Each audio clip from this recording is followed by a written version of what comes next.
नजीरा गाय चोकर जा रहा है। लूसी भी बहुत है, पता नहीं दूध देता है नहीं देता। ऐसा करता हूँ, इससे मांगता हूँ शायद दे दे। भाई भाई, मुझे थोड़ा सा दूध दे दे, मेरे मेहमान आए हुए हैं, उनको चाय पिलानी है। अच्छा, आपके मेहमान आ जाए, मैं क्या करूं? मेरे मेहमान आए हुए हैं। 1 किलो गाय ने दूध दिया है।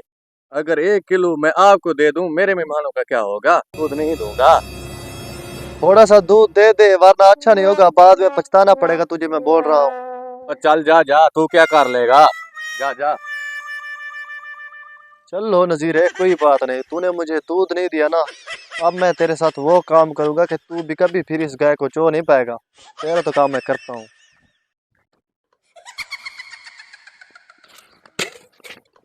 अरे ये क्या हुआ? अरे ये क्या हुआ? दूध तो सारा डुल गया है।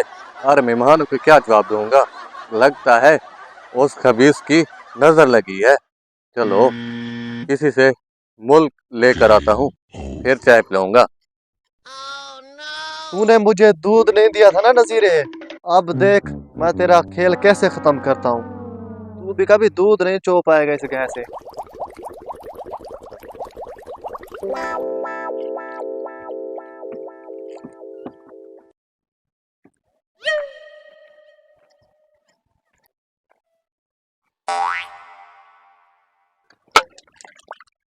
अरे तुमको तो मैं कुछ नहीं बोला, तू मुझे ऐसे मार रही है। मैं तो गाय को चोने ले आया हूँ। ओए, उठ गई। अरे खबीसे, अरे नजीरे, तुमने क्या किया है? अरे मेरे बाल्टी तो देते जाओ। ओए, मैं कभी नहीं आऊंगा तेरे पास। आह, मुझे तूने दूध नहीं दिया था ना, अब चोली गए। मुझे दूध नहीं दोगे तो ऐसा ही होगा तुम्हारे साथ। अभी तेरा मैं मजाक उड़ाता हूँ। हाँ हाँ नजीरे, दूध चाहिए तुझे दूध? यार मेरी टांग टूट गई, मेरा मजाक ना उड़ा। क्यों, तूने मुझे दूध नहीं दिया था ना। मैंने जो कुछ भी किया तेरे इस गाय के साथ मैंने किया है, जा कर ले जो कुछ भी होता है तुझसे। तुमने क्या था? हाँ।